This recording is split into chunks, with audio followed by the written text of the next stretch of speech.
My wife Judy and I had been married for 15 years, but despite all the love I showered on her, she chose to hurt me and destroyed everything we had. When I first met Judy, she was such a friendly soul. At that time, she seemed to be the kind of woman I was looking for. She was kind, beautiful, strong-witted, and committed to achieving her lifelong dream of being a chef and owning her own restaurant one day. The very first time we met was at a cooking competition. I was invited to be a judge, although Judy didn't win the competition. I fell in love with her and we continued to talk after the competition. Being someone who loved good food and coming from a family who loved to cook drew me to Judy mainly because we shared the same passion and interests. And even without telling her, I knew that if we joined our forces and resources together in the future, we would have our own restaurant like she always wanted, along the lines of getting to know each other better. We fell in love, and a new form of relationship started. Judy and I dated for 2 years before I finally asked her to marry me. When she agreed, we began to make wedding plans and plans of surviving on our own after the wedding. Luckily, I got a job with a cooking television show to be their judge, and we could live an easier and more comfortable life from the money I was paid. Judy, on the other hand, worked as a chef for one of the top restaurants in our city. She started as an intern, but because of how good she was at cooking, she got retained. And Judy had been working there for the past 15 years of our marriage. She grew with the restaurant because she was passionate about cooking. And like I said, we had hoped to have our someday. The first few years of my marriage with Judy were perfect bliss. We did everything as a couple and were happy, but the only thing we didn't have was a child. When we got married, newly Judy and I did not want children yet. We just wanted to settle down well and put things in place before we had our own children. But after 15 years of trying, I figured that it was better for me to channel all of my savings so we could open the restaurant. I decided to do this because I was infertile and responsible for our inability to have children. But I couldn't bring myself to tell Judy. I knew how much she wanted to have kids and saw how she looked at pregnant women nursing mothers and her friends' children. But whenever she said we could go ahead and adopt a child if we couldn't make one, it made me feel more at ease, even without having our own child. Judy and I were very happy whenever people asked us why we didn't have any children. We simply told them we did not want anyone, and they'd stop questioning us. Also, to make up for not having kids, I tried to get Judy whatever she wanted. Most times, she'd just be scrolling through her phone and she'd see something she liked. And before she knew it, I had ordered it for her. I got her clothes, shoes, and show tickets, paid for vacations, and practically did everything so she wouldn't regret being with me whenever I was free. I do house chores, grocery shopping, cook, clean, and even do her laundry so she wouldn't have anything to complain about all this. While I didn't tell her that I had been putting money aside for 15 years, so it can help us own a restaurant. The money I set aside was supposed to be for children, but since we didn't have any, I kept saving for our dreams. All of a sudden, Judy's attitude towards me began to change. She preferred to spend more time at work than coming home to be with me. Not just that. Within those months, our intimacy level dropped, and every time I tried to touch her, she looked at me in disgust. I began to feel lonely and abandoned, and I couldn't even understand why she treated me that way. At a certain point, she refused to eat the meals I cooked and wouldn't even come home in time for dinner. And for someone who had spent the last 17 years with her, the rejections really got to me at night whenever I tried to cuddle her. She complained about being unable to sleep, but before the time she changed completely, Judy could not go to bed without being cuddled. It was at that point that my gut told me something was wrong. One night after she rejected me, as usual, I turned to my side of the bed and waited for her to sleep.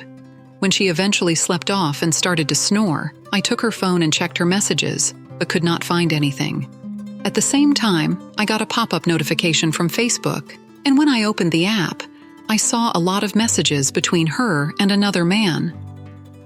I read the messages from the beginning and was heartbroken to find out that she was cheating on me with her high school sweetheart. From their conversation, I saw they had sex several times and even had dinner together the previous week.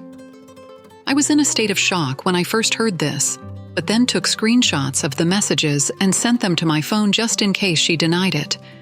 When I confronted her the following day, I went to court and filed for a divorce, then returned home to pack my bags. When she returned home that evening and didn't find me, Judy called, confused about what was happening, and told her I had discovered everything. Funnily enough, she did not deny that she was cheating on me. Judy said it was a mistake, and she told me I could not go because she was pregnant with my child. I laughed at her on the phone and told her I was infertile. It was apparent that she was trying to pin her lover's pregnancy on me, but I wouldn't let that happen.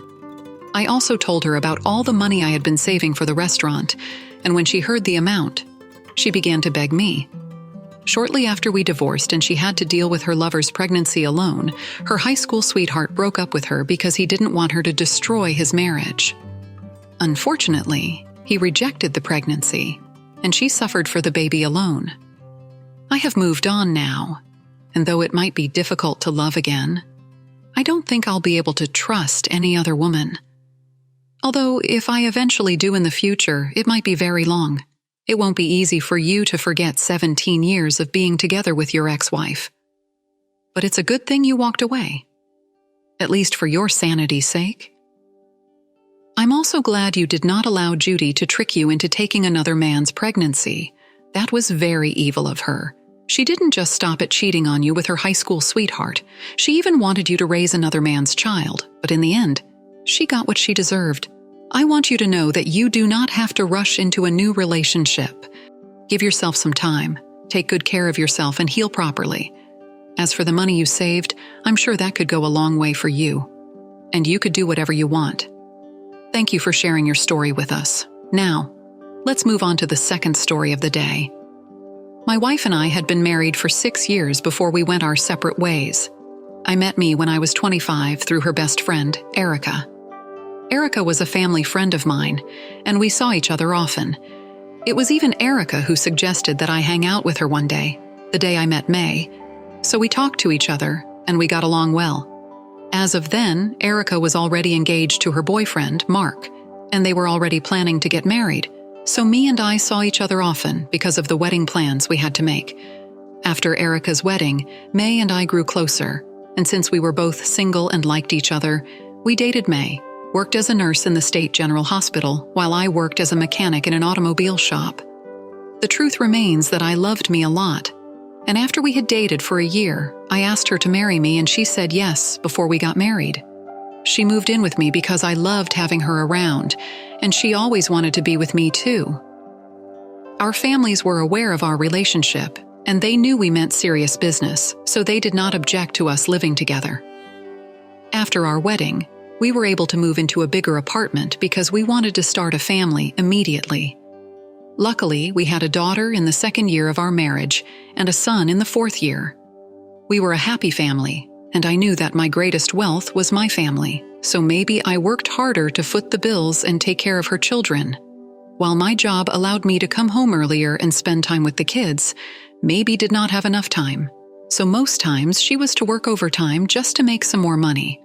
Also, as a nurse, she did both morning and night shifts, and she often returned home by 2 a.m. every day. Then she'd leave early in the morning, again after dropping the kids at school because they returned in the early morning hours. She got used to sleeping in the children's room or on the couch, and she rarely slept in our way. I didn't have a problem with that either. As long as she returned home safely, she could sleep wherever she wanted. Also, May slept in the children's room because she had to wake up early so she could take them to school by 6:30. She also believed it would help her bond more with the kids. Said she was rarely available to spend time with them because they were already asleep by the time she got home. One morning, I realized the kids had not come to jump on me like they did every morning. I checked my alarm clock and it was 7 a.m. and the house was awkwardly quiet. I went to the living room to check if May had slept off, but when she wasn't there, I went straight to the children's room and they were still deeply asleep. At that point, I became petrified that something had happened to me because it was unlike her to not return home after her night shift. I called her several times, but she did not take my calls, which made me more scared. Without wasting time, I called her mother and told her that me did not come home, and her mother began to call her too. but she still did not respond. Luckily, I had a next-door neighbor I could trust, so I asked the teenage girl to look after my kids while I drove to May's place of work. I was already halfway to the hospital May worked at when she called me and told me that she had slept off in one of the patients' rooms and she was on her way back. Hearing that calmed me, and I turned back home. Although her excuse did not make any sense to me. She wasn't anybody's personal nurse, so it was weird of her to say that she slept off in a patient's RE. She came home that morning and took the kids to school, then left for her morning shift. So we didn't talk about the incident, especially since the kids were around. The following day was a Saturday, so I woke up early and met her cooking breakfast in the kitchen. I brought up the issue of the night. She didn't sleep at home, but she became defensive and tried to change topics. I had been with me for years, so I knew when she was trying to hide something. When I saw how she acted, I demanded to go through her phone, but she refused to give it to me. Out of anger, I snatched her phone from her and I told her I had the right to go through her phone because I was the one who got it for her. Immediately after getting the phone from her, she started crying. And that's when I knew something was wrong. When I went through her phone, I was shocked to see that May was having an affair with Erica's husband, Mark, and the night she didn't come home. She spent it with Erica's husband at a hotel. I was really heartbroken and devastated when May saw the look of disappointment on my face. She began to say that Erica's husband led her on, and he said he was not happy with Erica anymore. I could not believe what she was saying. She broke my trust and betrayed her best friend's trust. However, as I went through their texts, I discovered they had been dating for more than a year under our noses, and none of us suspected anything between them. I even found out that Mark would occasionally send her flowers and chocolates while she was at work. When I had seen enough, I took screenshots of her conversation with Erica's husband and sent them to Erica. Shortly after, Erica called and she was crying and yelling simultaneously.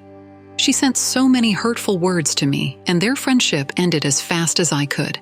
I divorced me and got custody of our children. Erica also divorced Mark because she could not take the heartbreak too. I was expecting May and Mark to end up together after we were out of their way, but they didn't. They broke up immediately after.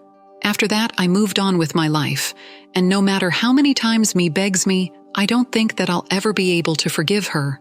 OP, I can't believe that your ex-wife cheated on you with her best friend's husband. That's really evil of her. It's a good thing you did not buy her lie and found the truth early.